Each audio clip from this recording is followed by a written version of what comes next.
berjalannya waktu, kasus yang menyeret nama Ahmad Dhani dan psikolog Dr. Lita Gading semakin memanas dan menyita perhatian publik.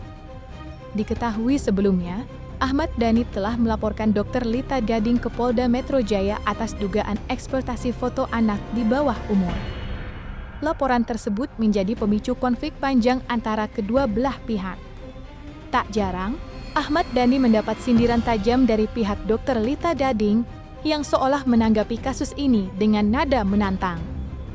Meski demikian, musisi sekaligus pentolan grup band Dewa 19 itu memilih untuk tetap tenang dan tidak banyak berkomentar di hadapan media.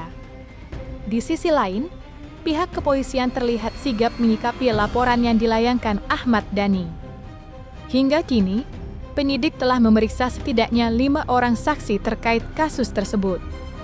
Salah satunya adalah putra sulung Ahmad Dhani, Al-Ghazali, yang ikut dimintai keterangan oleh aparat kepolisian untuk memperkuat proses penyelidikan. Lantas seperti apa jawaban Al-Ghazali setelah ia diperiksa atas laporan yang dibuat sang ayah untuk Lita Gading? Soal laporan ke Lita Gading seperti apa? Pasang badan buat adik-adik nih. Iyalah, demi keluarga. Iya. Siapapun yang membuli itu kan tidak baik. Iya. Semua pokoknya kita demi keluarga. Pokoknya semua kita bela demi keluarga. Ini kita anti. Kan kalau ada permintaan maaf, itu kan belum selamanya belum ada. Iya. Oh, belum ada ya? Sama halnya dengan pernyataan yang disampaikan Al-Ghazali, kedua adiknya, El Rumi dan Dul Jailani, juga turut bereaksi atas langkah tegas sang ayah yang melaporkan Dr. Lita Gading beserta para pelaku perundungan terhadap adik bungsu mereka, Safea Ahmad. Kekompakan ketiga bersaudara ini seolah menjadi bukti bahwa mereka berdiri tegak di belakang sang ayah untuk memperjuangkan keadilan bagi Safea, sekaligus memberi pesan bahwa keluarga Ahmad Dhani tidak akan membiarkan masalah ini berlalu begitu saja.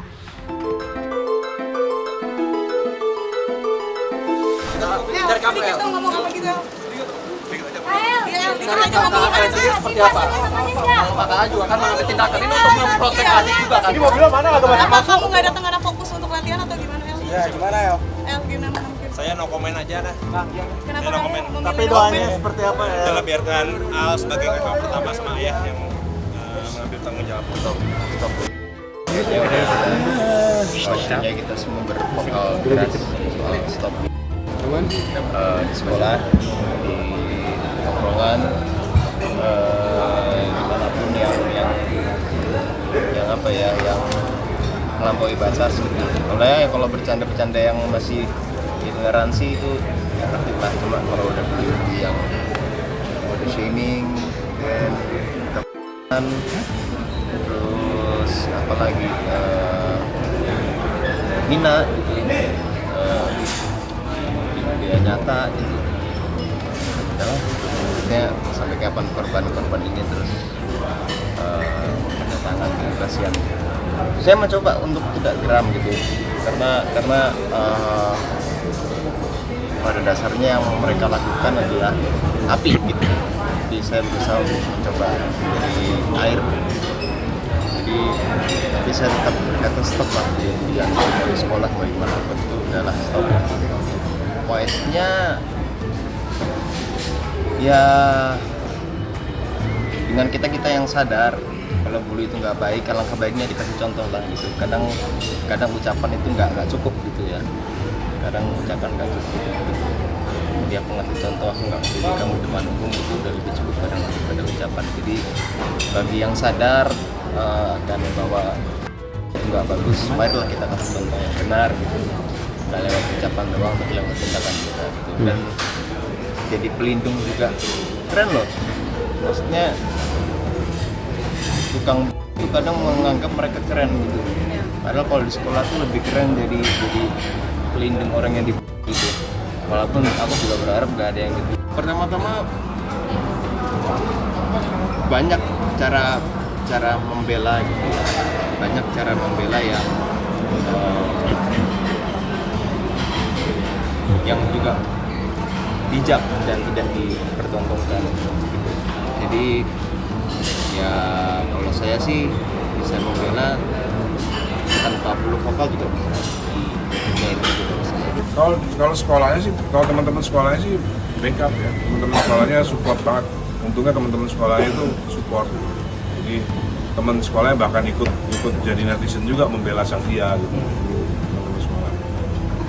Alhamdulillah seperti itu. Kita malah memberikan pengertian gitu, bahwa ya kalau ada seperti ini tuh wajar gitu ya. Karena kita kan memang keluarga yang termasuk high profile gitu. Jadi wajar lah kalau iya dong, kita kan sering ada di medsos dan lain-lain gitu. Wajar lah. Ya ada lah, reaksinya ada lah. Pasti ada reaksi. Entah murung, entah Kalau murung pasti, ya kan, murung pasti. Perlu ditegaskan lagi, saya sama tim hukum, kuasa hukum saya kesini tidak hanya membela Safia, tapi membela semua anak Indonesia supaya ini tidak terjadi lagi di masa depan, supaya ada pembelajaran, supaya ada pemahaman bahwa ada hukum yang melindungi anak kecil. Ya. Anak di bawah umur itu ada hukum yang melindungi. Tidak hanya mereka dilindungi hanya dari tapi juga ternyata dari ada kekerasan psikis yang juga dilindungi. Di lain sisi, pihak Dr. Lita Gading melalui kuasa hukumnya, Syamsul Jahidin, juga turut memberikan tanggapan terkait laporan yang dilayangkan Ahmad Dhani ke Polda Metro Jaya. Dalam pernyataannya, pihak Dr. Lita Gading menegaskan bahwa mereka tidak merasa bersalah atas tuduhan yang dilayangkan kepada kliennya. Meski demikian, Syamsul Jahidin memastikan bahwa pihaknya akan bersikap kooperatif apabila sewaktu-waktu dipanggil oleh pihak kepolisian untuk memberikan keterangan.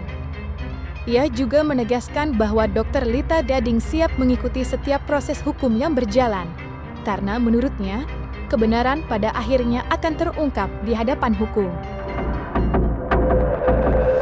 Unsur laporannya ini ITE atau apa Kang? Krimum itu kan masih Dumas, masih PKT, belum ada apa namanya istilahnya tindak lanjut, masih diteliti. Kan Humasnya Polda Metro juga mengatakan masih meneliti. Itu hukum acara yang sesuai kok. Anda nanti bisa lihat video di awal waktu dia dilaporkan. Sederhananya saja ditanya, ini masuk tindak pidana TPKS, apa dilaporkan pasal berapa? Kan dia nggak bisa jawab. Dia bilang di luar negeri, kan kuasa hukumnya menyampaikan di luar negeri konvensi sudah menyampaikan. Dia tahu saja konvensinya tidak. Makanya di waktu konferensi pers kemarin saya ingatkan, mungkin rekan kami itu lupa, bahwa konvensi tahun 1989. Terus dia bilang ini mengatakan undang-undang ITE. Kami ingatkan lagi undang-undang ITE pasal berapa yang menyatakan begitu. 27, 28 atau pasal berapa gitu. Kami pertegas lagi gitu. Berarti kalau tidak bisa dijawab. Terus dia bilang ini kejahatan serius, ini extraordinary crime apa bukan? Boleh membela kliennya, tapi sepanjang mana sih unsur-unsurnya, kan gitu. Sederhananya saja yang terprovokasi siapa sih sebenarnya? Yang merasa terprovokasi siapa sih? Iya, kalau bahasa ikut campur orang lain ya jangan, ya Anda laporkan media-media yang menaikkan beritanya. Kenapa hanya Lita Gading saja yang dilaporkan? Ya sederhana, di konferensi persnya kita sudah sampaikan. Jadi sebelum dia buat laporan, dia udah di luar negeri. Nggak ada yang kabur. Kalau ada panggilan kami akan datang, kami akan hadiri. Panggilan proses dimintai klarifikasi dan keterangan oleh pihak kepolisian, kami akan datang. Bukan panggilan penyidikan, panggilan klarifikasi. Kami akan datang. Kan sudah kami sampaikan di konferensi pers kemarin, kan sudah di media-media juga. Kami sudah sampaikan, klien kami tidak akan meminta maaf itu apa. Ya kalau menurut saya sih, menurut kami sih kuasa hukumnya Bu Lita, unsur pidananya di mana? Pertama foto, kalau dia permasalahkan mengenai tentang permasalahan foto itu diambil dari media resmi.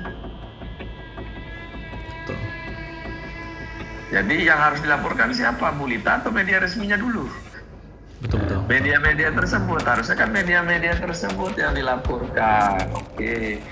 Saya sebenarnya pada pokoknya menyampaikan pesan, daripada Anda mengurusi masalah yang remeh-temeh seperti ini, karena status quo-nya juga melekat, adalah anggota Dewan Perwakilan Rakyat, harusnya lebih mengurusi masalah konstituen, masalah aspirasi-aspirasi masyarakat, bukan ngurusin masalah ini. Kalau Anda mengurusi masalah sepele pribadi Anda, berhenti aja jadi anggota dewan, gitu. Tidak mencontohkan, tidak baik kepada masyarakat. Jadi kita sederhanakan saja, kami ikuti proses hukumnya kok. Dia mau menanggapi apa, itu kan pemikirannya dia, itu kan tanggapan mereka. Terus tadi di videonya kuasa hukumnya mengatakan dari SPKT langsung ke reskrim. Hukum acara mana yang mengatur hal tersebut? Paham manajemen pendidikan tidak? Ya mohon maaf, kuasa hukumnya suruh mungkin bukan suruh sih, lebih tepatnya coba cari tahu dulu kuasa hukumnya Bu Lita Gading sedang apa saat ini.